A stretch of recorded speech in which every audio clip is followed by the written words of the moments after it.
하나님께서 오늘 우리에게 주시는 축복의 말씀은 이사야서 7장 14절입니다. 임마누엘, 이런 제목으로 말씀의 은혜를 나누기 전에 본문의 말씀을 함께 합독하시겠습니다. 그러므로 주께서 친히 징조를 너에게 주실 것이라. 보라, 처녀가 잉태하여 아들을 낳을 것이요 그의 이름을 임마누엘이라 하리라. 아멘. 마태복음 1장 21절부터 23절에 이렇게 기록되어 있습니다. 아들을 낳으리니 이름을 예수라 하라. 이는 그가 자기 백성을 그들의 죄에서 구원할 자이심이라 하니라. 이 모든 일이 된 것은 주께서 선지자로 하신 말씀을 이루려 하심이니 이르시되 보라, 처녀가 잉태하여 아들을 낳을 것이요 그 이름을 임마누엘이라 하리라 하셨으니 이를 번역한즉 하나님이 우리와 함께 함이라. 예수님이 이 땅에 오신 것은 우연히 갑작스럽게 임재하신 것이 아니고 선지자 이사야를 통해서 하신 말씀, 더 구체적으로 본문 이사야 7장 14절의 말씀을 이루기 위해서 오셨다고 했습니다.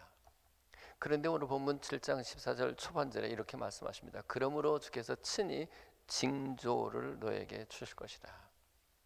예수님이 처녀의 몸을 빌리셔서 이 땅에 태어나신 것을 징조라고 했습니다.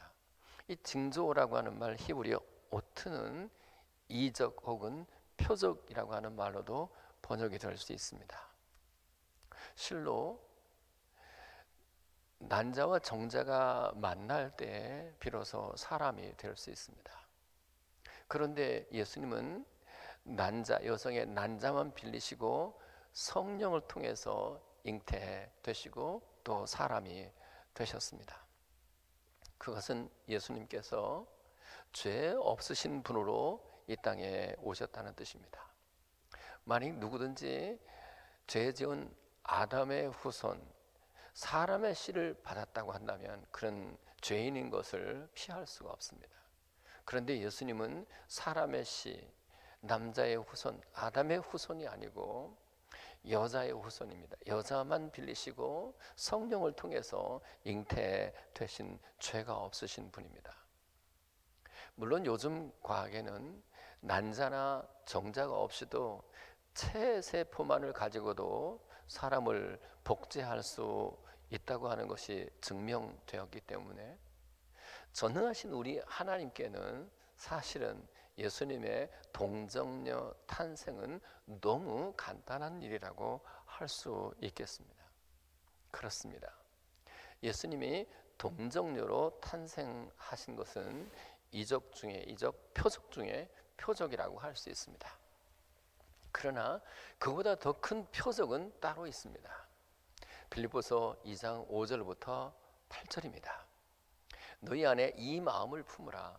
곧 그리스도 예수의 마음이니 그는 근본 하나님의 본체시다. 하나님과 동등됨을 취할 것으로 여기지 아니하시고 자기를 비워 종의 형체를 가지사 사람들과 같이 되셨고 사람의 모양으로 나타나사 자기를 낮추시고 죽기까지 복종하셨으니 그 십자가에 죽으십니다.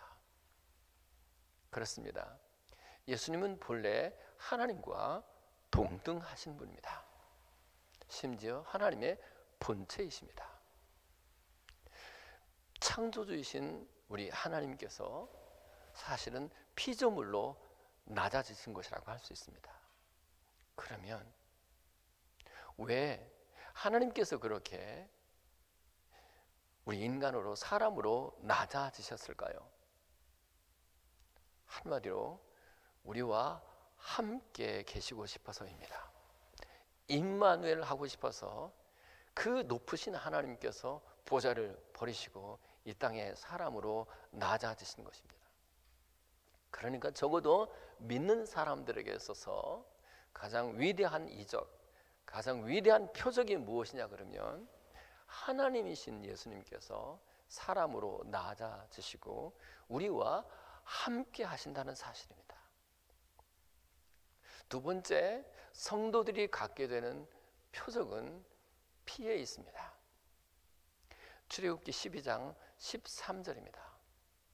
내가 애굽을 칠 때에 그 피가 너희가 사는 집에 있어 너희를 위하여 표적이 될지라. 이때 이 표적이라고 하는 말이 본문의 징조라고 하는 말과 똑같은 히브리어 오트입니다. 여러분, 이 피가 표적이 된다는 뜻은 도대체 무엇일까요? 이 피는 생명이기 때문에 사망이 넘어가게 됩니다. 이 백성들, 하나님의 백성들이 어린 양을 잡아서 그 피를 문설주와 임방에 바르게 됐을 때 그 피라고 하는 보혈이라는 이 표적 때문에 사망이 넘어가게 되었습니다. 레위기서 17장 11절입니다. 생명이 피에 있으므로 피가 죄를 속하느니라. 여러분, 죄의 삭슨, 죄의 결과는 사망입니다. 지옥입니다. 그런데 그 죄의 결과인 사망과 지옥을 이기는 방법은 생명밖에 없고 그 생명이 피에 있기 때문에 피를 흘려야 된다는 것입니다. 그래서 히브리서 9장 22절에도 보면 피 흘림이 없은즉 사함이 없느니라 그랬습니다.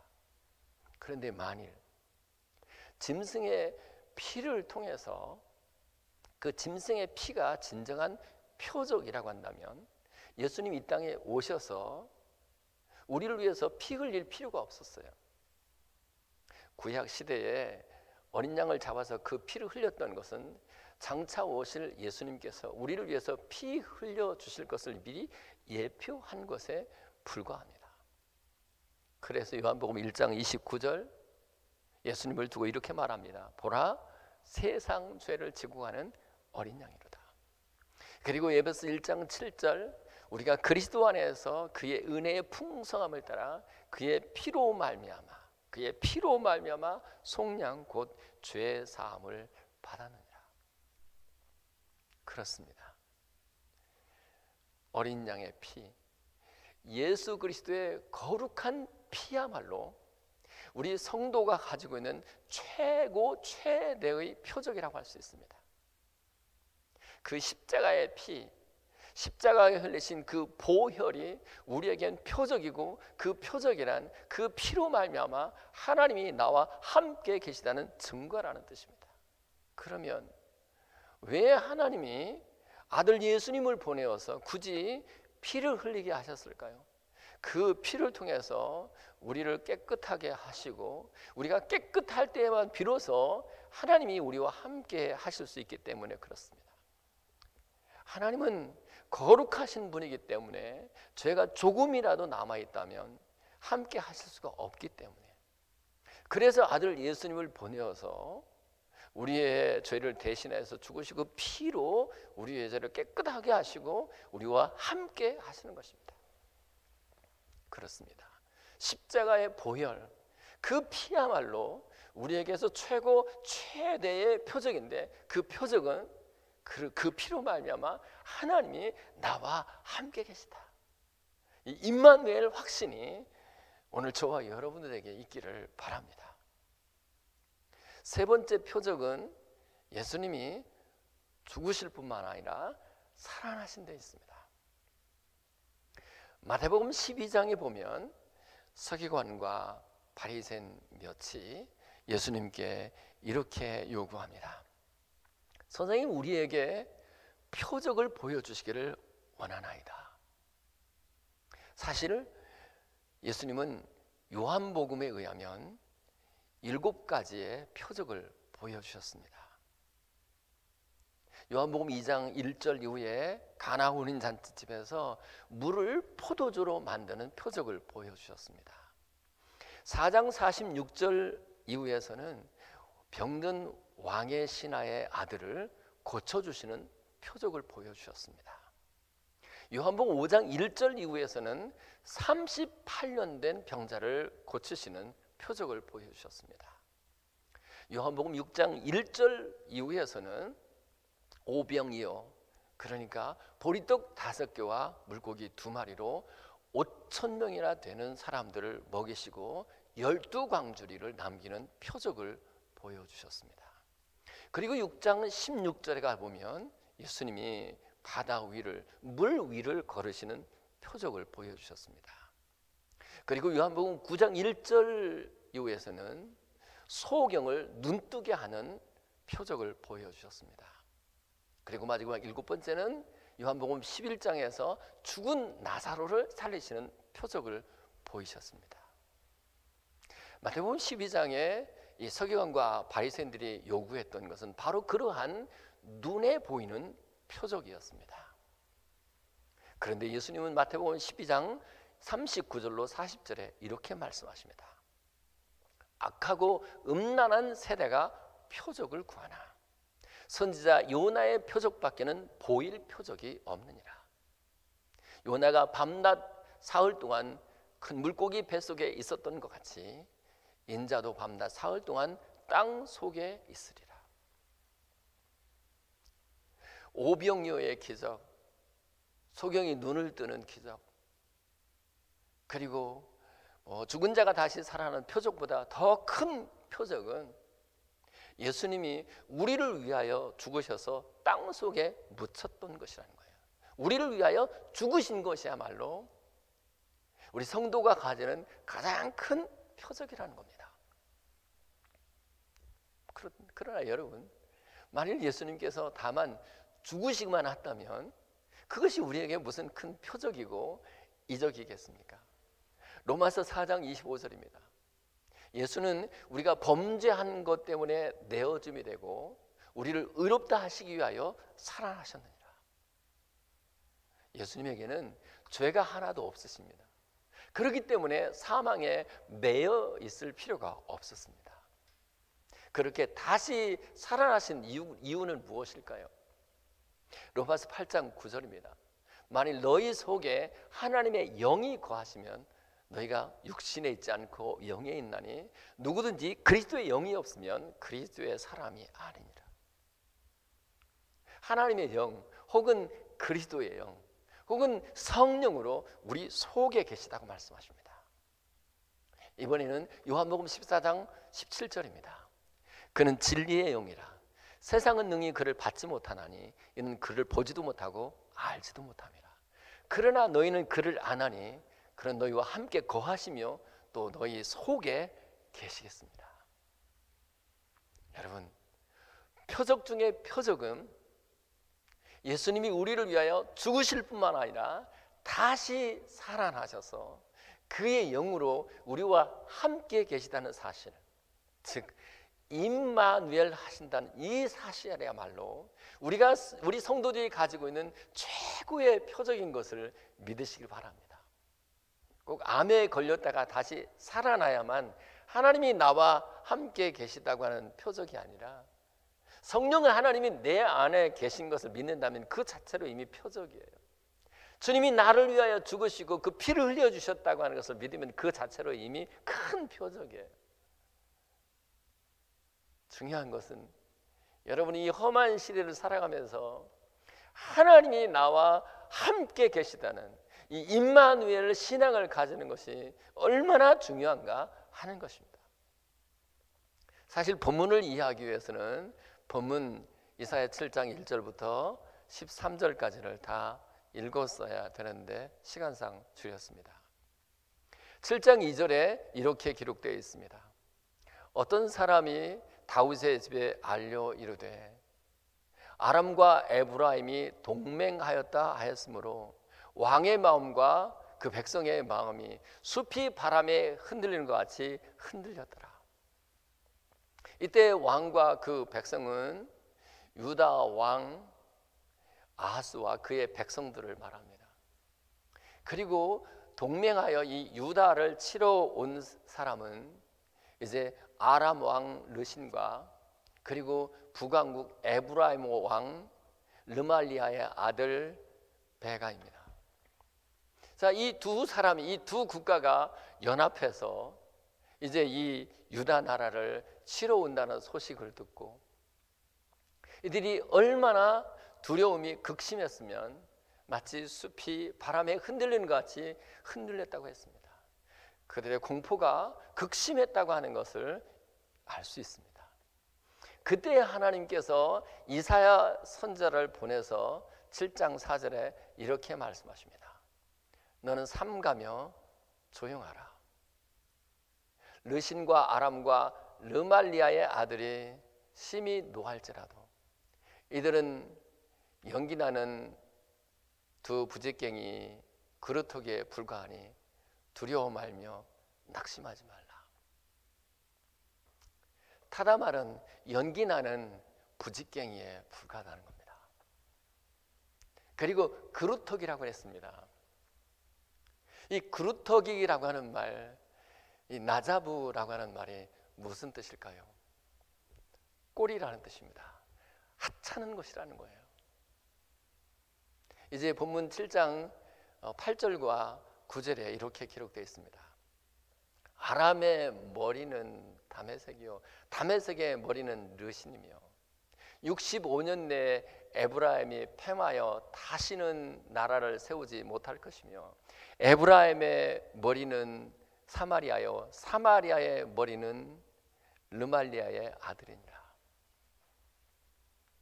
여러분, 아람의 머리 역할을, 군지 역할을 하는 사람이 하는 것이 르신이라는 사람이라는 거예요. 그리고 이제 이 에브라임의 머리 역할을 하는 사람은 르말리아의 아들 베가라는 사람이라는 거예요. 마태복음 10장 28절입니다.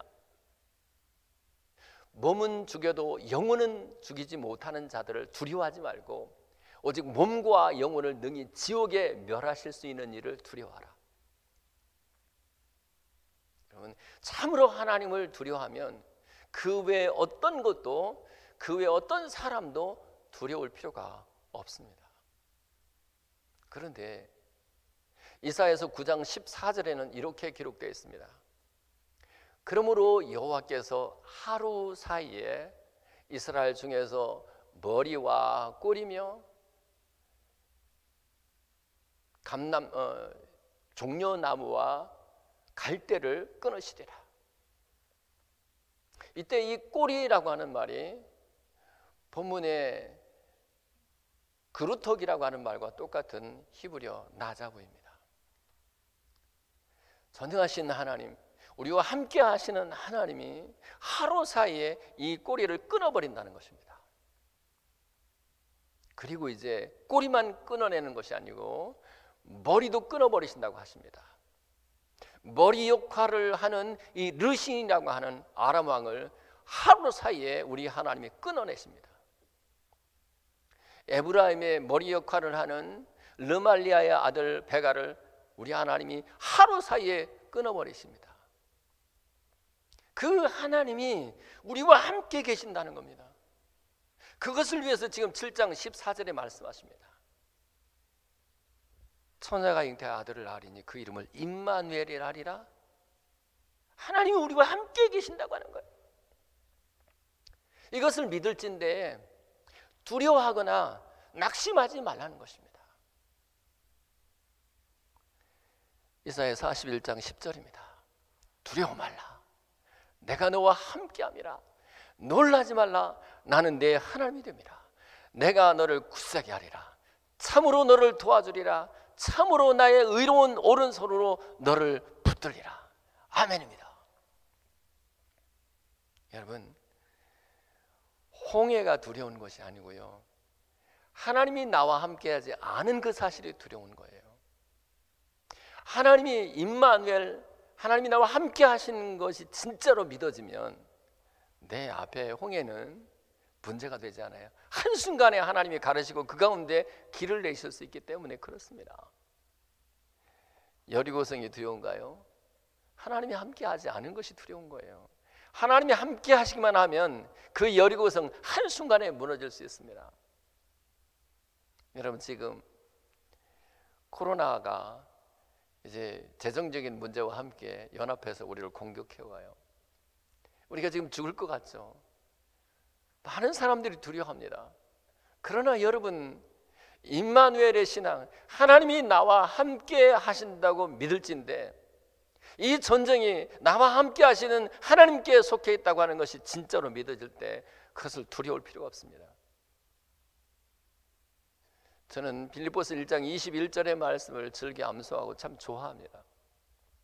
이는 내게 사는 것이 그리스도오니 죽는 것도 유익함이라.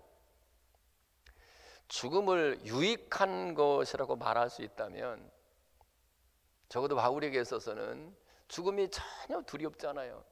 오늘 죽어도 천국에 들어갈 수 있다는 확신 때문입니다.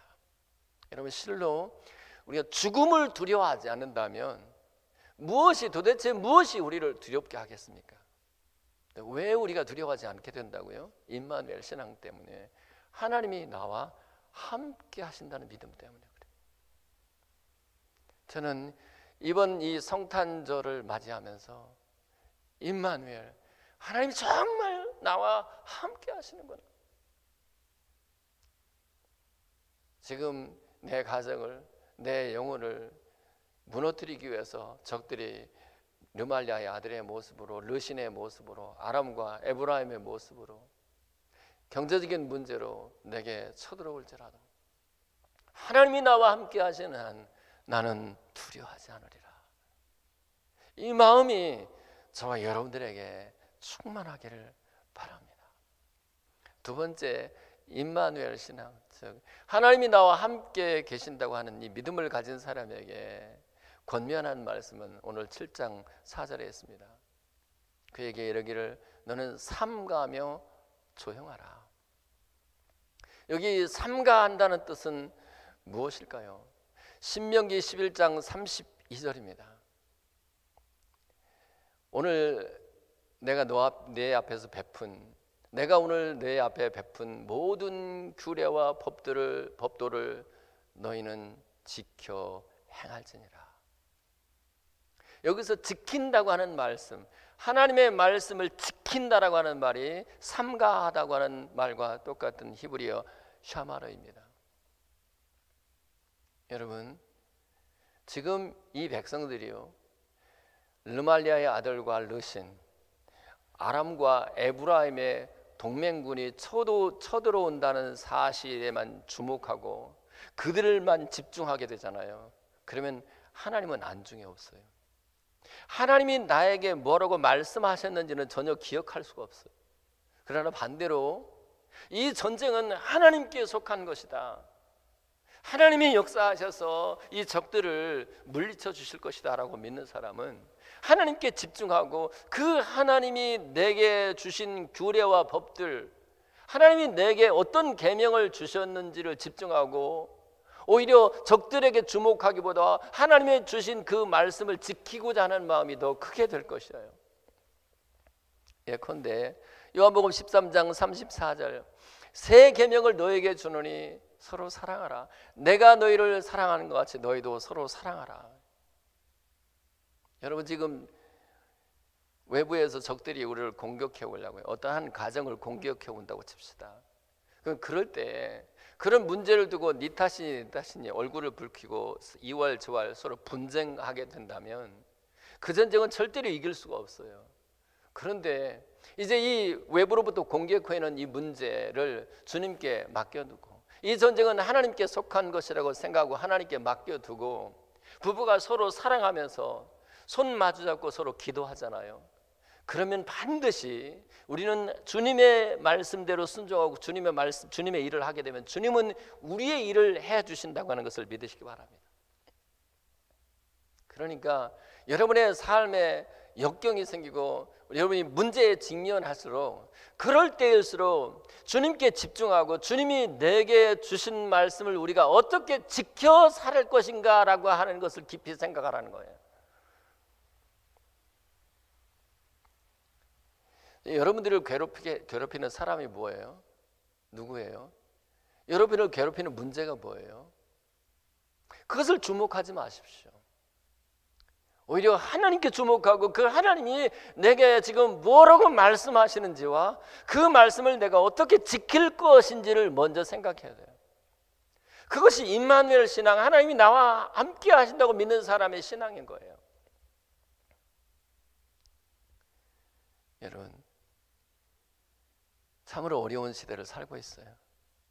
그럴 때 지금 여러분을 괴롭히는 이 모양 저 모양 원수의 세력들이 참 많겠지만, 거듭 말씀드리거니와 이 전쟁이 우리에게 속한 것이 아니고 하나님께 속한 것임을 알면 하나님이 내게 주시는 말씀을 내가 어떻게 지킬 것인지, 나는 주님 말씀하신 대로 항상 기뻐하고 살겠다, 범사에 감사하며 살겠다, 쉬지 않고 기도하며 살겠다, 주의를 성수하며 살겠다, 이렇게 하나님의 말씀을 지켜 사는, 그래서 하나님 앞에 삼가하는 삶이 저와 여러분들에게 있기를 바랍니다. 그것이 임마누엘 신앙을 가지고 있는 사람의 모습이기 때문에 그렇습니다. 세 번째, 임마누엘 신앙, 하나님이 함께 하신다고, 나와 함께 하신다고 믿는 신앙인들에게 주는 권면은 조용하라 하는 것입니다. 시편 37편 7절입니다. 여호와 앞에 잠잠하고 참고 기다리라. 자기 길이 형통하며 악한 꾀를 이루는 자 때문에 불평하지 말지어다. 여러분, 지난 10개월 동안 이 코로나를 통해서 하나님 우리에게 끊임없이 마스크를 쓰게 하십니다. 왜 마스크를 쓰게 하셨을까요? 한마디로 이것입니다. 그 입 다물라. 조용하고 하나님 앞에 잠잠하고 참고 기다리라는 것입니다. 그리고 여러분들을 괴롭히는 어떤 사람이 있거든, 여러분을 힘들게 하는 어떤 문제와 역경이 있거든, 그것을 두고도 불평하거나 원망하지 말라는 것입니다. 그것이 임마누엘 신앙, 하나님이 나와 함께 계신다고 믿는 사람의 신앙이기 때문에 그렇습니다. 그런데 이 조용하다라고 하는 단어가 욥기 3장 13절에서는 이렇게 쓰였습니다. 이제는 내가 평안히 누워서 자고 쉬었을 것이냐. 이때 평안이라고 하는 단어가 오늘 본문에 조용하다라고 하는 말과 같은 샤카트입니다. 그러니까 이 조용하다고 하는 입만 이렇게 침묵하고 잠잠하는 것이 아니라 마음으로부터 평안함을 누리는 것입니다. 이것이 여호수아서 10장 15절에서는 이렇게 번역됐습니다. 그 땅에 전쟁이 그쳤더라. 여기 그쳤더라라고 하는 말도 역시 오늘 본문에 조용하다라고 하는 말과 똑같은 히브리어 샤카트입니다. 그러니까 종합해 보면 이런 거예요. 마치 아직도 여전히 전쟁이 계속되고 있는데, 우리 얘기로 하냐면 여전히 지금 이 코로나와의 전쟁은 계속되고 있는데 마치 전쟁이 끝난 것 같은, 왜? 이 전쟁은 이미 이겨놓은 싸움을 싸우는 것이기 때문에. 요한복음 16장 33절입니다. 이것을 너희에게 이르는 것은 너희로 내 안에서 평안을 누리게 하려 합니다. 세상에서는 너희가 환난을 당하나 담대하라, 내가 세상을 이겨노라. 여러분, 여전히 우리에게는 지금 전쟁이 펼쳐지고 있습니다. 이 모양 저 모양의 치열한 영적 전쟁들이 우리 앞에 펼쳐져 있어요. 그런데 하나님이 나와 함께 계신다는 이 임마누엘의 신앙을 가지고 있는 사람은 그 전쟁이 이미 끝난 것 같은 마음으로 현실을 대해요. 그런 마음의 평안함을 누리는 것입니다. 사실 이런 그 임마누엘 신앙, 하나님이 나와 함께 계신다고 하는 것으로 말미암아 얻어지는 이 평안함을 누리는 사람이 얼마나 될까요? 바라기는 이 놀라운 이 임마누엘의 신앙, 평안한 마음을 누리는, 전쟁이 끝난 것 같은 마음으로 조용한 마음을 누리는 저와 여러분들 되시기를 축복합니다. 마지막으로 오늘 본문 7장 9절에 후반절에 이렇게 기록되어 있습니다. 너희가 만일 견고히 믿지 아니하면 너희가 견고히 서지 못하리라. 그러니까 임마누엘, 하나님이 나와 함께 계신다고 믿는 사람은 견고히 믿고 견고히 서라는 것입니다. 그런데 여기 견고히 믿는다는 단어도 견고하게 선다는 단어도 사실은 똑같은 히브리어 아만입니다. 그리고 이 아만이라고 하는 말에서 아멘이라는 말이 나왔습니다. 아멘. 그것은 그대로 될 줄로 내가 믿습니다. 그것도 굳게 믿습니다. 그 뜻이에요. 고린도후서 1장 20절입니다. 하나님의 약속은 얼마든지 그리스도 안에서 예가 되니 그런즉 그로 말미암아 우리가 아멘하여 하나님께 영광을 돌리게 되느니라. 여러분, 우리가 입술로 아멘을 하면 그 아멘을 통해서 우리 하나님이 영광을 받으신다는 것입니다. 로마서 10장 10절입니다. 마음으로 믿어 의에 이르고 입으로 시인하여 구원에 이르니라. 여러분, 마음으로 굳게 믿는 것이 아만이에요. 아만. 그리고 그것을 입으로 시인하는 것이 아멘입니다. 여러분, 이제 12명의 정탐꾼을 보냈어요. 돌아와서 10명의 사람들이 보고하죠. 우리는 저들 앞에 메뚜기와 같습니다. 부정적인 말을 해요. 그런데 여호수아와 갈렙은 이렇게 말합니다. 저들은 우리의 밥입니다. 이유가 뭘까요? 10명의 사람들은 하나님이 함께 하신다는 사실을 계산하지 않았어요. 그런데 여호수아와 갈렙은 하나님이 우리와 함께 계시다고 하는 사실을 계산했어요. 주님 말씀하십니다. 너희 말이 내 귀에 들린 대로 행하리라. 여러분, 임마누엘의 믿음, 하나님이 나와 함께 계시다고 하는 이 믿음을 가지고 있는 사람들은 현실이 아무리 열악하고 그리고 곧 죽어 넘어 호흡이 끊어질 것 같아도요, 그때에도 그 입으로 부정적인 말을 하지 않아요. 하나님이 나와 함께 하시는 한 반드시 나는 이 전쟁에서 이길 것이다. 승리는 반드시 나의 것이다 라고 긍정적으로 말할 수 있게 되어 있어요. 다시 말하죠. 마음으로 굳게 믿은 사람은 아만을 한 거예요. 아만. 그 아만의 믿음을 가지고 있는 사람이 아멘이라고 시인하게 됐어요. 그리고 그렇게 아멘 할 때 그 아멘으로 우리 하나님이 영광을 받으십니다. 느헤미야서 5장 13절입니다. 회중들이 다 아멘하고 여호와를 찬송하고 백성들이 다 그 말한 대로 행하였느니라. 이 느헤미야 5장 1절부터 12절의 내용이 이거예요. 백성들 중에 많은 사람들이 이 곤경, 가난에 시달리게 되었어요. 그래서 남의 돈을 빌려서 세금을 낼 정도였어요. 그런데 남의 돈을, 이웃들의 돈을 빌렸는데 아주 고리 대금으로 돈을 빌려준 거예요.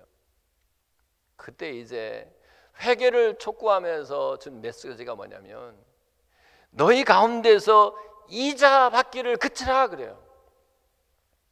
형제들의 어려움을 돌보는 마음을 가지라 그래요.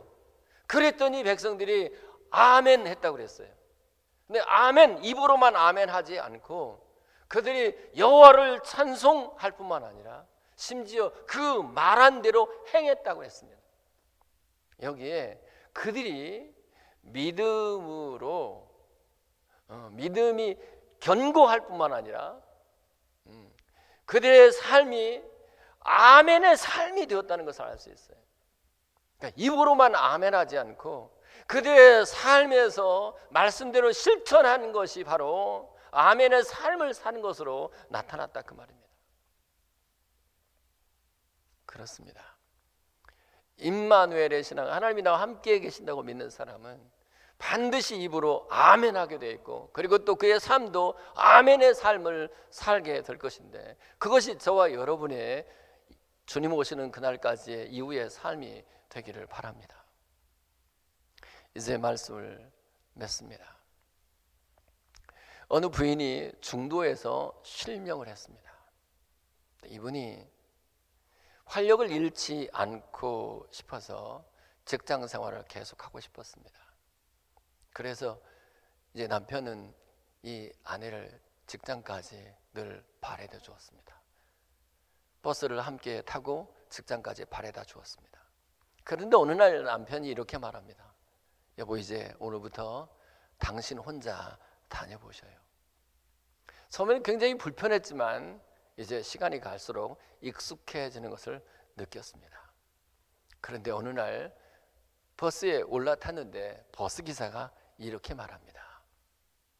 부인은 참 행복하시겠습니다. 왜요? 저 이렇게 눈이 보이지 않는데요. 그때 기사가 이렇게 말합니다.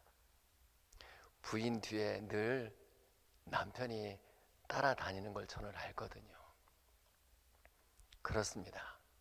남편은 이제 아내로 하여금 혼자 다니겠지만 사실은 혹여 무슨 일이 있을까 봐 늘 그림자처럼 아내를 따라다녔던 것입니다. 그렇습니다. 이 험한 세상에서 우리가 홀로 인생길을 걸어가는 것 같지만 하나님은 우리를 한 번도 떠난 적이 없습니다. 이것이 마태복음 28장 마지막 절입니다. 볼지어다 세상 끝날까지 너희와 항상 함께 있으리라. 이것이 주님이 우리에게 주신 약속입니다. 사람들은 종종 우리를 배신하고 우리를 등지고 떠날 수 있어요. 그러나 임마누엘 하시는 주님, 나와 함께 하시기로 작정하신 주님은 우리를 떠난 적이 없습니다. 이것이 진정으로 믿어지면 이 성탄절을 통해서 여러분들이 결단하셔야 합니다.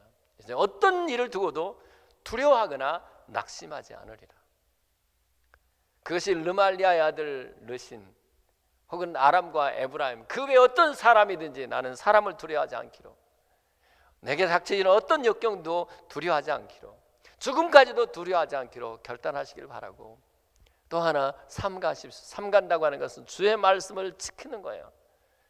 여러분, 우리에게 주어진 현실에 주목하기 시작하면 하나님은 안중이 없어요. 그러나 하나님께 주목하면 내게 주어진 현실은 하나님께 맡겨놓고, 이 전쟁은 하나님께 속했다고 생각하고 하나님께 맡겨두고, 나는 하나님께 집중하며 하나님이 주신 말씀을 내가 어떻게 지킬 것인지를 마음속에 깊이 묵상하게 될 것이에요.